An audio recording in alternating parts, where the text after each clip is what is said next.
Tonight on St. Louis Chronicles, the storms, the fires, the crashes.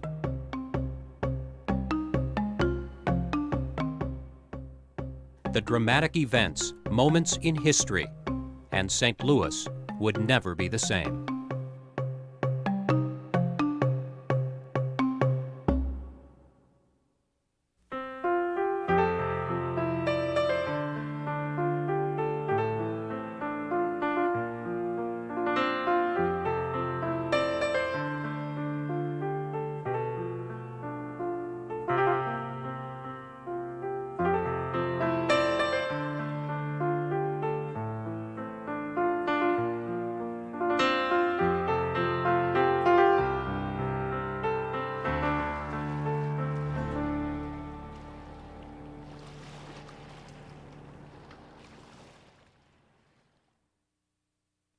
St. Louis Chronicles is supported in part by the Elberth R. and Gladys Flora Grant Charitable Trust.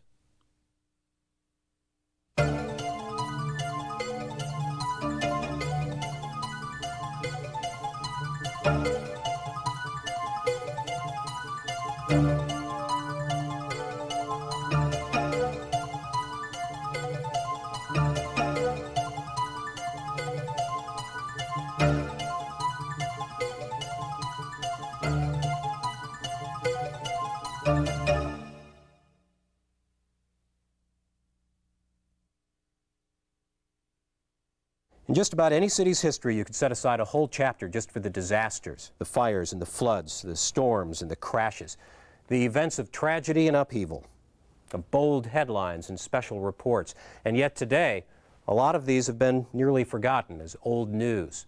And yet some of them changed St. Louis in very significant ways. Disasters fascinate us with their power and their unpredictability. Just when it seems like we've got everything under control, boom, it hits.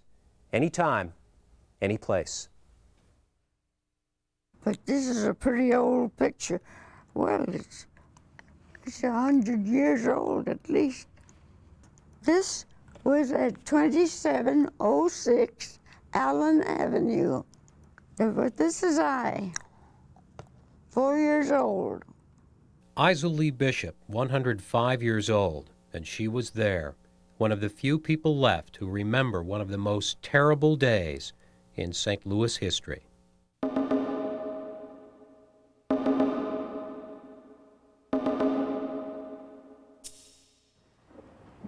This photo was taken just before it hit, the darkening sky above St. Louis on the afternoon of May 27, 1896. It was just after 5 p.m. The twister formed on the near south side and then sliced through the city, moved up along the riverfront, and crossed into Illinois. The destruction on both sides of the river was appalling, and the dead were everywhere.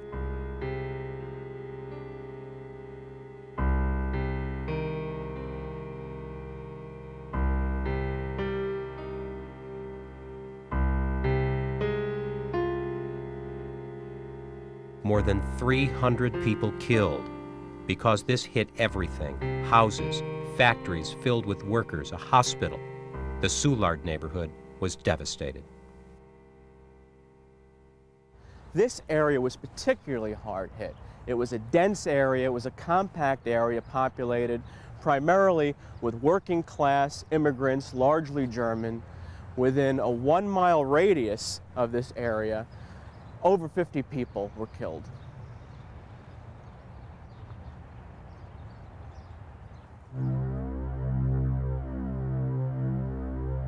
This is what the intersection of 7th and Rutger looked like the next day, searching for bodies and any possible survivors that might still be in the pile of bricks and lumber. The Sunday following the twister, there were 200 funerals. The stories were tragic: the bodies of 2 shopgirls found with their arms around each other, a mother with her baby still in her grasp, a boy found on his rocking horse. But there were also the stories of survival, the woman who saved her children by dropping them down the dumbwaiter and then jumping after them. I remember that the woman upstairs came down and was kneeling at the front door, praying. And my grandmother, who was somewhat of an agnostic, said, get away, let me get there. This is no time to pray. She said that. My mother told it on her. One fellow was repairing a tin roof on a building on the corner of 4th and Spruce. He saw the tornado coming and he took refuge in a small shed that was located on the roof. Well, the tornado came, lifted the shed up into the air, spun it around dozens of times, carried him away. The shed hit a building on the corner of 7th and Shoto, and then continued to fly through the air, landed on a roof of a house at Hickory and 9th. That was more than a mile away. The house slid down the roof, landed on a tree that had fallen down. The tinner got out of the shed unharmed, brushed himself off, and walked off to the nearest saloon for a drink. In 1896, St. Louis was a city of telephones and gas and electricity and streetcars, and the storm brought it all to a halt. Only a few details of the great disaster made it out over the few remaining telegraph lines, and the reports around the world were often exaggerated, and it would take days to get word to out-of-town relatives.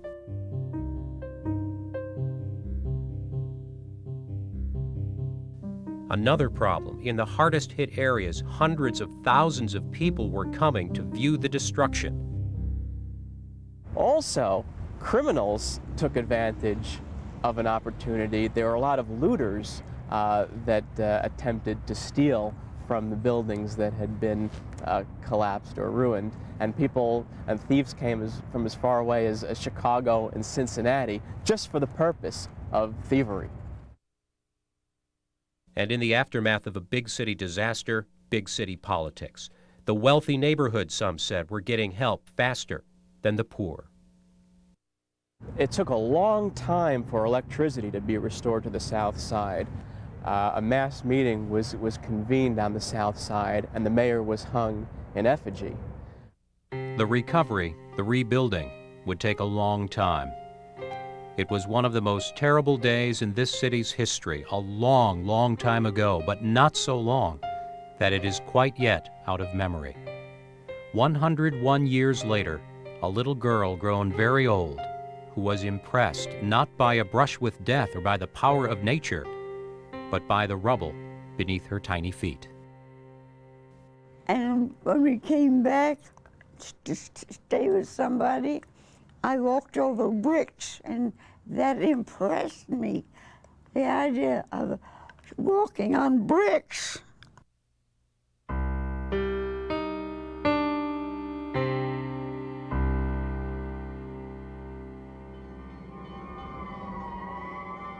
Isa Lee Bishop would see a lot of changes in the new century.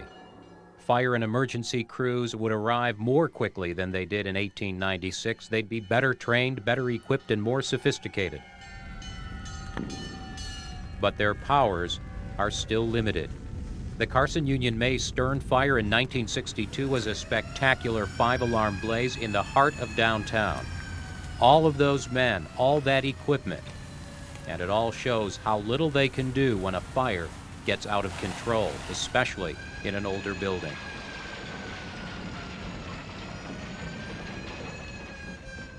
Now imagine the heart of St. Louis a long time ago, before there was a full-time fire department, and the whole city, as they say, was built to burn.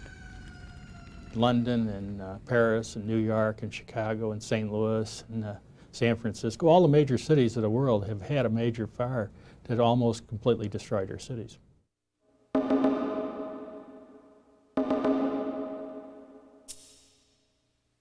1849 was really the turning point between Old St. Louis and New St. Louis. The news had reached of the gold rush. You also had the cholera epidemic, which in the summer of 1849 took 7,000 lives. And then on May 17th of 1849, you had the Great Fire, as they call it, and this area right opposite of where we are at this time. went up in smoke. The St. Louis levee was more than just a busy place. It was teeming, bustling. People were in a hurry. Boats were loading and unloading, coming and going. And on the night of May 17, 1849, it was crowded with packet boats. They were tied up side by side by side. One of them, the White Cloud, caught fire about 10 p.m. Fire was always a danger on the boats, and everyone knew it would spread fast. It was soon out of control and spreading to the next boat over, and then the next one. One burning boat was cut loose, but instead of stopping the fire, it made it worse. The boat went bumping downriver, touching off one fire after another. When the wind was blowing to the northeast, it was blowing the fire out across the river. But when the wind changed and started blowing to the southwest, and then it started spreading the fire into the city. It was a city crowded with burnable buildings, filled with burnable crates and bales and barrels, and there were the wooden shanties that had been thrown up quickly to house a growing population. In those days, there was no full-time fire department. Instead, there were volunteer companies, rival social clubs. This is one of their parades, held just a year before. They made firefighting as much a sport as it was a public service. It was their club, and they operated independently. There was nobody over them. This was a big competitive thing to be the first one there and to get first water on the fire. They would go so far as to cut the other company's hose so that they would be the first to get water on the fire. So actually they were a little more destructive than they were constructive in certain ways. That night, there was little time for the usual hijinks. The fire companies were overmatched, and the heart of the city was burning down, and their access to the river and their water was blocked. With a strong wind, the fire easily jumped from building to building and block to block, and the cathedral was right in the path. From one of the volunteer companies stepped Captain Thomas Targhee, whose story is still told. And Thomas Targhee, captain of the Missouri Firehouse No. 5, got an idea. He saw that the city of St. Louis was going to burn to the ground unless someone did something, and what he thought to do was blow up certain designated buildings on the periphery of the fire, creating a fire break, hoping that the wind could not blow the embers across the fire break and thus save the remaining part of the city. Captain Targhee ran home, gulped down a cup of coffee, and told his wife that he'd be back. Using kegs of powder, buildings were blown up ahead of the fire. The Phillips Music Store was the last one, and a man named Isaac Sturgeon was watching. He saw his friend, Thomas Targhee, enter the music store with a powder keg under his arm. There was an explosion, a terrible explosion that blew up the music store. And just as Isaac Sturgeon was about to turn his horse and run from the debris that was falling out of the sky, he heard a thud and looked down and saw there was the severed leg of his friend Captain Targhee. Captain Targhee had figured out a way to stop that fire by creating a fire break that night, but he had given his life in doing so. The fire break worked. The cathedral was one of the buildings saved. In the aftermath of the fire, with thousands homeless and out of work, St. Louis rebuilt quickly to serve the westward gold seekers, expanding the levee, widening streets, and building everything out of brick. And it was the beginning of the end for the volunteer fire companies, but they still would not go without a fight. It took them about until 1857 on September the 14th to established a paid fire department, and even then it wasn't accepted too well by the volunteers. The volunteers resented the paid department a little bit, but there was a real strong young chief at the time, H. Clay Sexton, who threatened to do great bodily harm to any volunteers that interfered with the paid fire department. And he was an imposing figure, and he convinced them it wasn't in their best interest. As for Thomas Targhee, his friends collected the pieces they could find and gave him a grand burial. Today, his portrait hangs prominently in fire department headquarters, the hero of the Great Fire of 1849.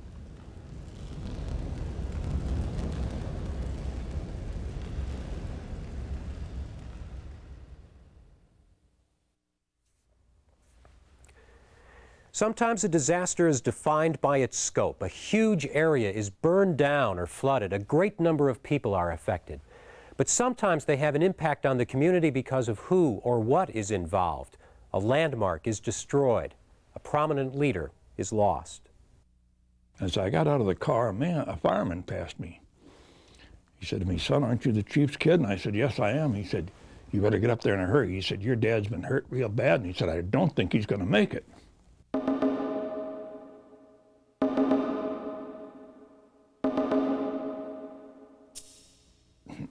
I was only 17 years old at the time. Joseph Morgan comes from a long line of firefighters. He served as Clayton's fire chief. His father was chief of the city of St. Louis until the tragic Saturday morning in the spring of '43.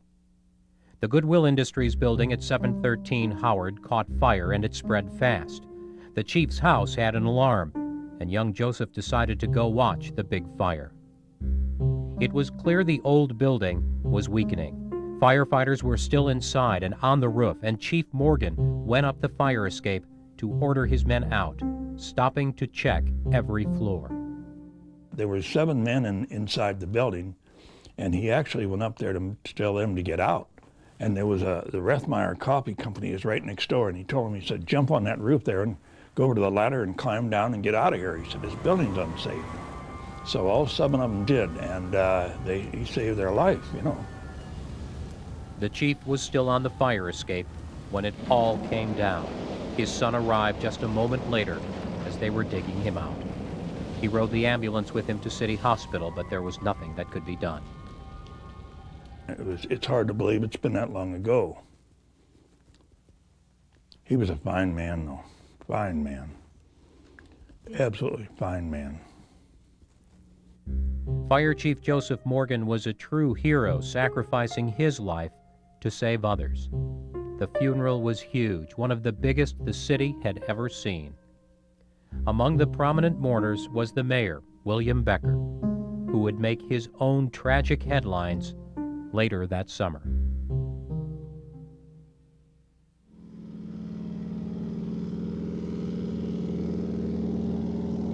That disaster took the lives of several local leaders in a single moment, and thousands of people were at Lambert Field to watch a publicity stunt gone terribly wrong. So I was pretty excited, little kid, just going to go into the 8th grade. I'm out here looking at things that there weren't very many children. There were some kids. Some kids younger than me were up on the shoulders of their fathers. Yes, it was an assignment. I had only been on the staff of the Globe Democrat a couple of months, and for this event, I was assigned to cover it, the only photographer from the Globe. I don't think anybody anticipated that I should have had some help. But yeah, it was an assignment, one of my first ones.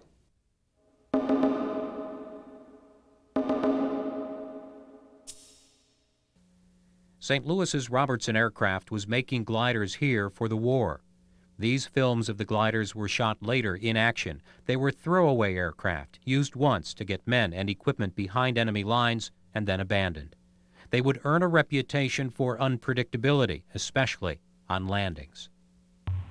That day in 1943, it was a chance for St. Louisans to see one of their community's contributions to the war effort. It was a Sunday, a warm, sunny day, and I was standing on the steps of the administration building facing east. And the tower made an announcement that the glider was to be boarded, and they were to taxi the glider to one of the air runways. The Normandy invasion was still a year away, and boosting morale on the home front was part of every official's job. Mayor William D. Becker led a group of distinguished passengers for this demonstration flight, leaders of local government and industry. The routine photo assignment was given to Cub photographer Jack Zert. We did a number of close-up pictures and a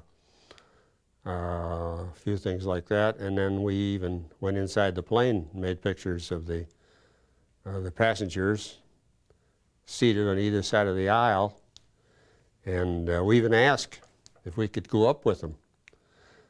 Thought it'd be interesting shooting their expressions and things like that, but they wouldn't allow us to take cameras, so who needed that? So we didn't go. The glider was towed into the air by a plane. It would then be released, and the engineless craft would be piloted down for a landing.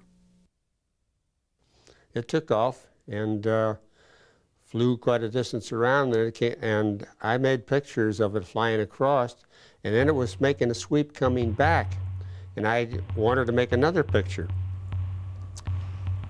At that point, the tow was released, the tow line was released, and the glider was on its own. And almost instantly, one of the wings moved up into a 45-degree angle. Well, you don't know something's wrong even when something's wrong. I mean, you're not thinking about something being wrong. The first thing I thought, and I've heard this mentioned several times in tragic episodes from the past, I thought it was part of the act. And the craft made a nosedive to the ground.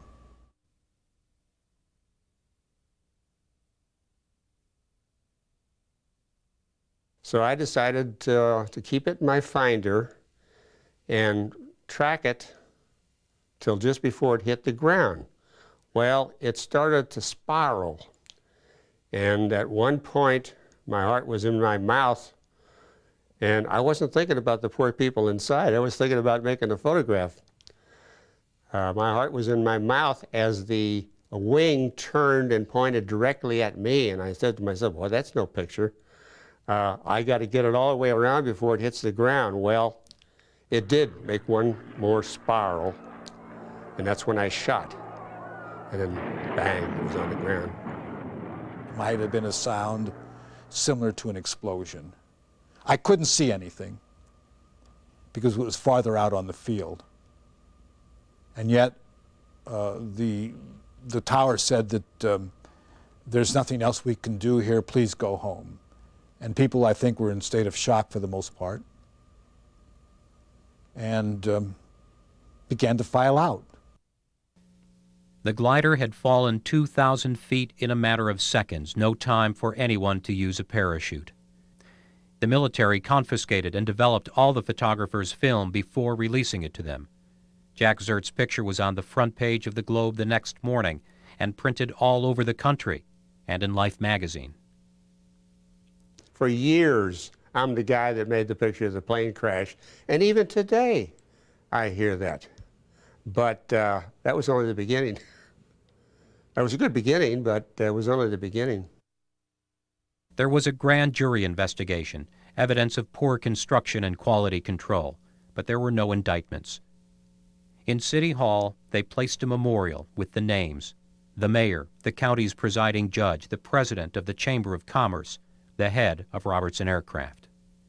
But the news from overseas, the invasions and victories, would take over the headlines. The glider tragedy at Lambert Field would become a footnote in a much bigger story with a happier ending.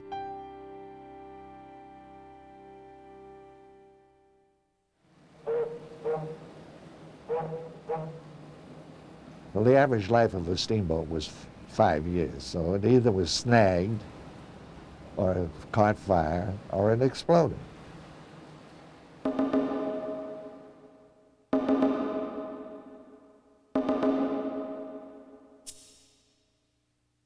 Back in the days of the steamboats, the river was filled with hazards: hidden trees that could pierce a boat's hull, sandbars that could ground it, ice that could crush it. But the boats themselves were hazards as well. There was little regulation over equipment, maintenance, or practices, and having a poorly maintained, overworked boiler was like carrying a powerful firebomb. The Glencoe disaster was one of the worst ever on the St. Louis levee. The Glencoe arrived in April of 1852, pulling in between the steamboats Georgia and the Cataract. People greeting the boat jumped onto the bow where the passengers and the baggage were already crowded, and the Glencoe tipped forward.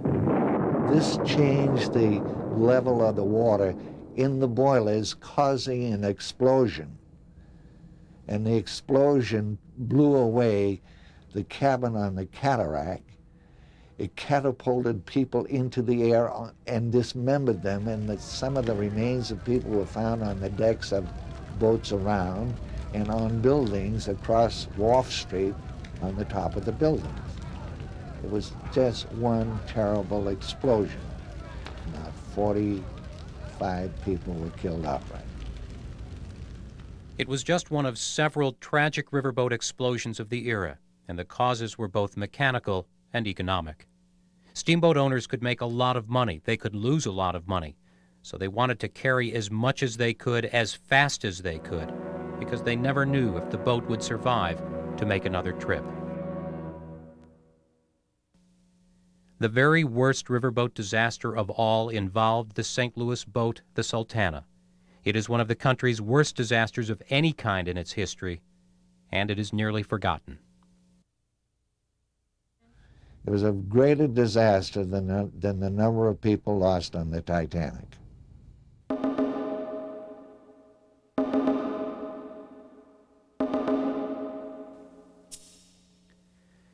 St. Louis riverboat captain J. Cass Mason made his mark in the history books, but not the way he thought he would.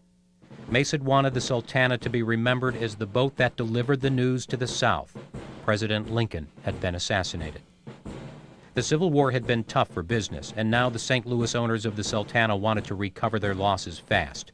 Heading up from New Orleans back to St. Louis, Mason was carrying cargo and passengers, but there was more money to be made. Union soldiers released from Confederate prisons could be transported home, and Captain Mason wanted his fair share of the business, and some would say he wanted more. There's a dispute over who was responsible for what happened, but as the Sultana left Vicksburg, the soldiers were packed in everywhere. The boat, licensed to carry 376 people, was carrying 6 times that many. He was getting $5 a head for every enlisted man and $10 a head for officers. And then on top of that, they had some immigrants coming up out of New Orleans. About 200 of those were on the boat, and some cabin passengers as well.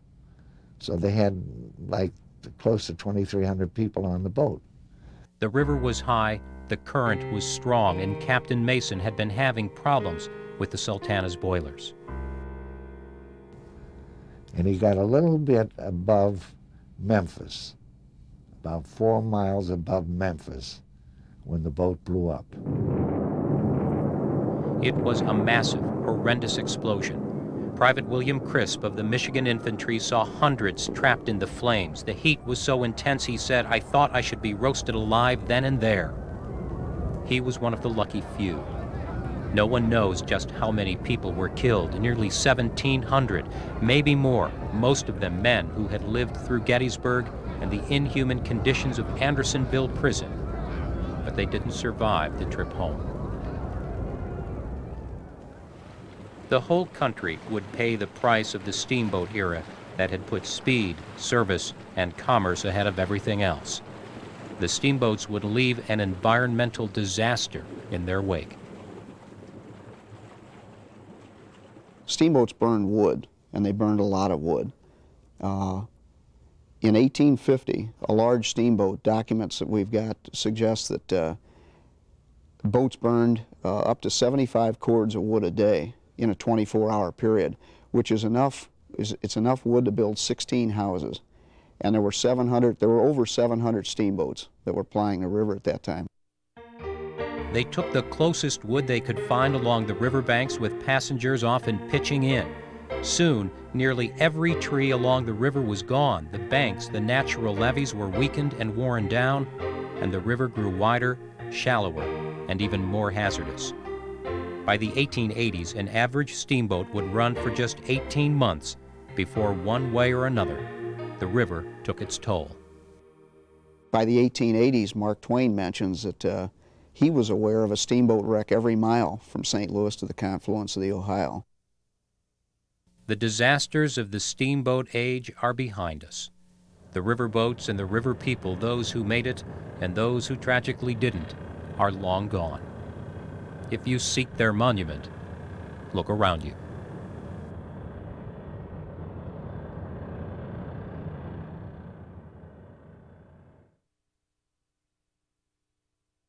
We've all seen the dramatic flood pictures, the river lapping its second-story windows, and it's so disconcerting because the water isn't where it's supposed to be. But if we look again, maybe we think that it's the buildings that aren't where they're supposed to be. What makes a natural occurrence, a natural disaster, is the water or the wind, but also the fact that we are in the way. In a river city, there's high water, there are floods, and there are disasters. They call them 100-year floods or 500-year floods. In the big picture, they're no surprise either. There was 1785, 1844, 1903, 1947, 1993.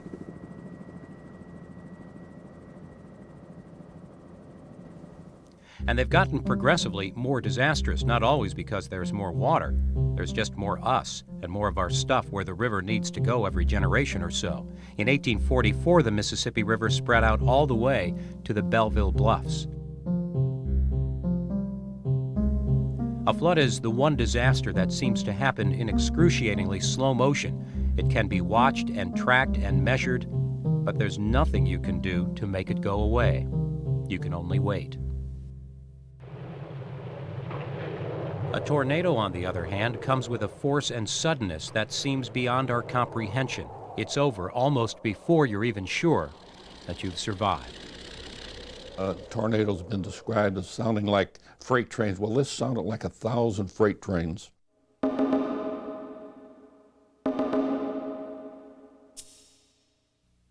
The tornado of 27 cut a gash in the city from Forest Park to Fairgrounds Park.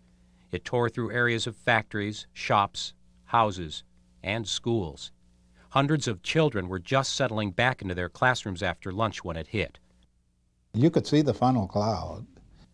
Theodore McMillian, now a U.S. Appeals Court judge, was at Wayman Crow School at Shannon and Bell. Jack Williams was 7 years old. He and his classmates had just come in from the playground at Columbia School. Then suddenly we began to hear this low rumbling noise, and the teacher evidently feared something was wrong, and she told all of us to put our heads down on the desk. You know how teachers are. The first thing that they believe in solving any problem is to put your head on the desk.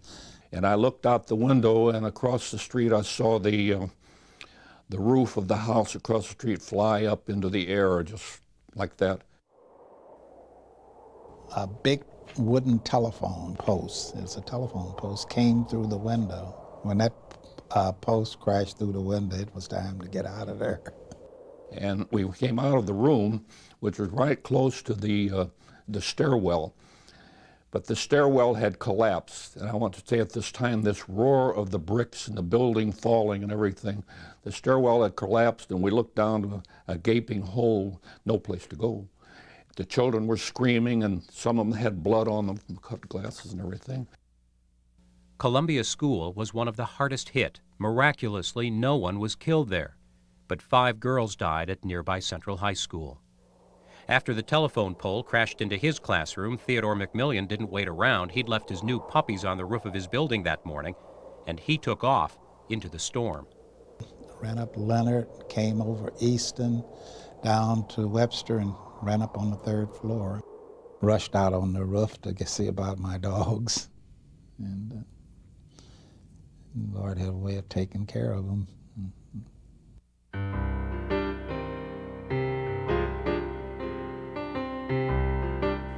The devastation was widespread on Lindell, at Olive and Boyle, Grand and St. Louis, and rescues had to be made, and the Melanphy Hospital had been badly damaged, and patients had died when the walls were torn away. The Army and the National Guard were called out to control the crowds and to protect the property. Frank Engel was a private stationed at Jefferson Barracks. He remembers the looters being rounded up by the wagon load. Oh yeah, we had orders to shoot Well, anything out of order, if it's beyond your taking care of, this last thing you do is to shoot them or cripple them one way or the other, you know. But I didn't have to do anything like that. I had no intention to either. I could see that people have their home wrecked that want to get back to their home. How do you know who they are, you know? People remember the stillness in the aftermath of the tornado, just as they did in 1896. Things had stopped running, and that night all the lights on the street and in the houses were off, and families huddled together in the darkness of their homes. All of the power was out for a long time because we didn't have any electricity that night, and we didn't have gas at that time. We had a coal stove, so we were still able to prepare some kind of food. But I remember that night we had pancakes. The pictures can show the extent of the devastation of the tornado of 1927, but words and pictures cannot recreate the experience, the unforgettable sensation of a moment suspended between life and death. Now that was 70 years ago, and I have never forgotten the sounds of that, the roar of that tornado, and the sounds of the building collapsing and the roar has stayed with me. It's just as vivid as it happened yesterday.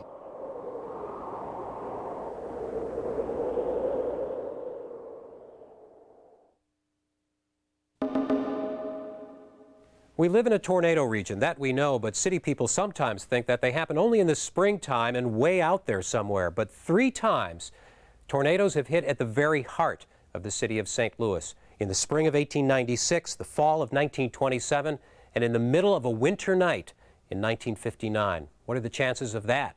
Or the chances that 32 years apart, 2 tornadoes would follow nearly the exact same path? My address was Olive at Boyle, 4255A Olive Street. And from what I was told, Olive and Boyle was one of the worst areas struck. So we were right in the middle of it.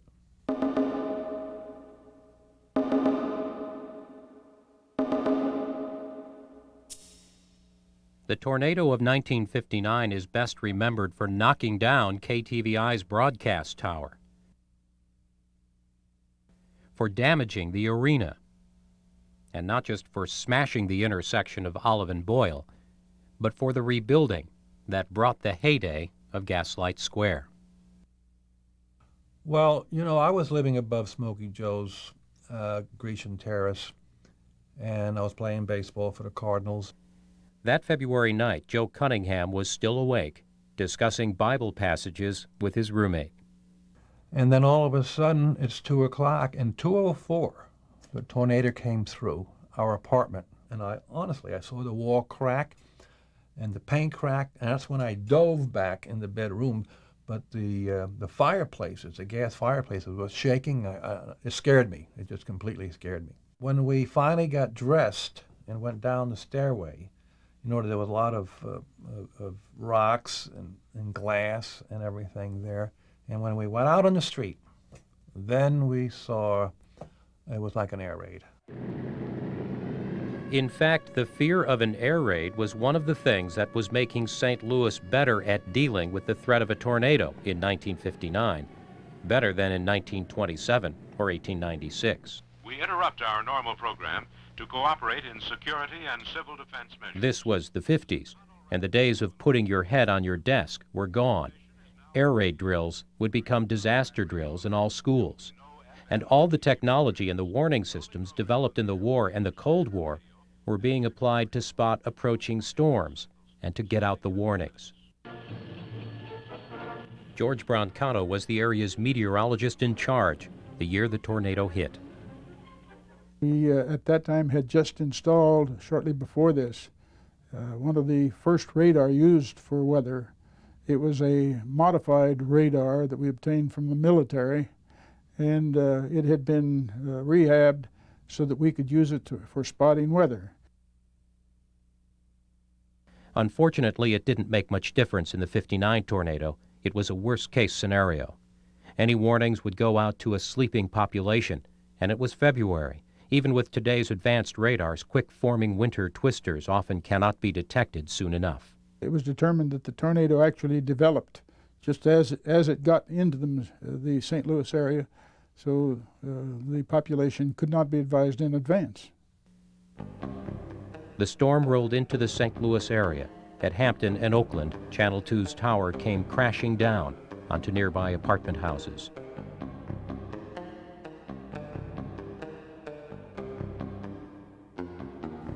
Part of the arena's roof blew off, and one of the decorative entrance towers was torn away.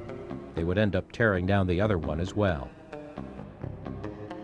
And at Olive and Boyle, Joe Cunningham surveyed the scene. And all the buildings to the right of us were defaced. And there was a building, it was a little nightclub across the street from us, and they had just let the people out at 2 o'clock. And that building was completely demolished. The same storm system brought rain and flash floods. For a lot of people, 1959 was a terrible winter. But it can't compare to the terrible winter of 1811, 1812, a whole season of earthquakes. But some of the people that perished were never found, and it's speculated that when the earth opened up, they fell into those fissures and then it closed back up on them. So those people will never know what happened to them.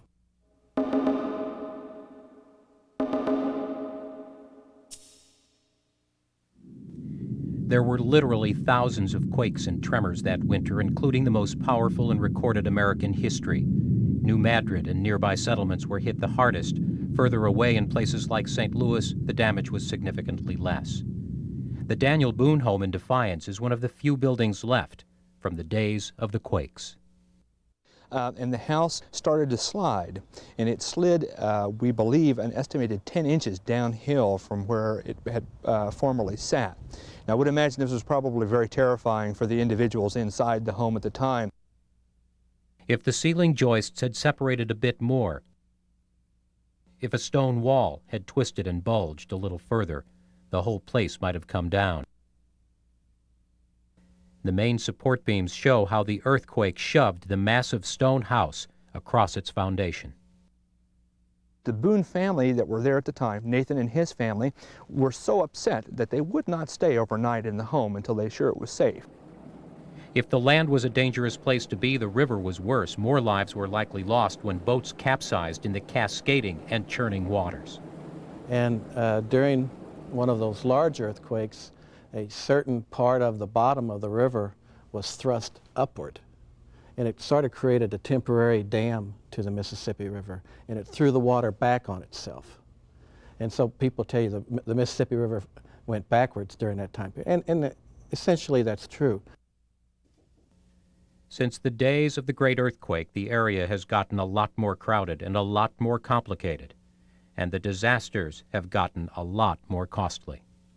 But there simply wasn't that much here, so it was not a disaster on the same magnitude as, say, the tornadoes of 1896, the flood of 1993, the fire of 1849. However, if an earthquake of similar magnitude should strike the city today, well, of course, it would certainly count as one of our great disasters. Most of the time, we master the natural forces around us. From time to time, the relationship is dramatically reversed, and we are humbled. The true test comes in the aftermath, when we must find ways to apply our technology and our humanity to put things and lives back together. And that may be the real story behind the bold headlines and the special reports.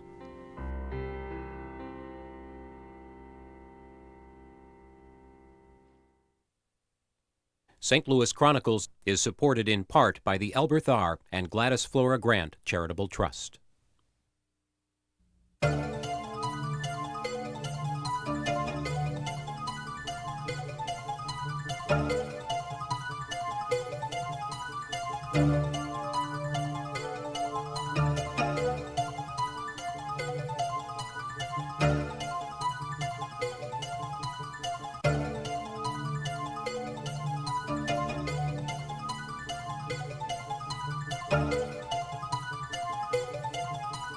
Thank you.